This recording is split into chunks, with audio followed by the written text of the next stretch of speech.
این دهقانان این توده خاک رو از کوه خوجمو می آوردند.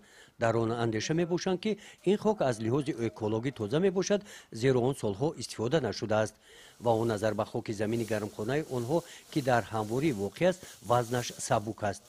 با آن بیوگاموس همراه نموده آنها را با هم آمیخته می کنند. همین طور بعد انجام این تدبیر خاک را در چنین قوطی ها انداخته تخم محصولات را می کارند. خوبیش در اون که بسیار المنت های مرستانی در کار هست، در همین ترکیب بیوگاموس هست. کدام المنت ها؟ المنت های همین کالی، کالسی، مثلا فسفر. شما دیگه سالها ای پرو استفاده میکنید؟ پروی پوسیدگی استفاده میبردیم، با یک سال میپسوندیم، مثلا وقت بسیار میرفت. ایده میگن که وقت کم میرفت، مثلا 3 ماه تیار میکنن. خودمون در همینجا تشکیل کردیم که هم کالیفرنیا بیوگاموس خودمون استفاده کنیم، تشکیل کنیم همینجا خودمون استفاده بریم.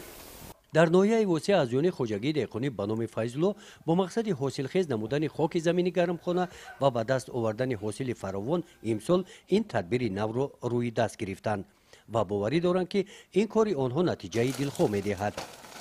پرورش تخم محصولات‌های سبزیجاتی در هوای سرد فصل زمستان در این گرمخانه همین طور به راه مانده شده است. دهقانان این شب و روزها طریق پیچ علاوی و قبرهای بوغی گرمخانه را گرم نگاه داشته نمیگذارند که مهنت آنها تلف یابد. گزارش خواجه نظریف خدای نظر زهروف از ناحیه واسع برای برنامه اطلاعاتی نوید.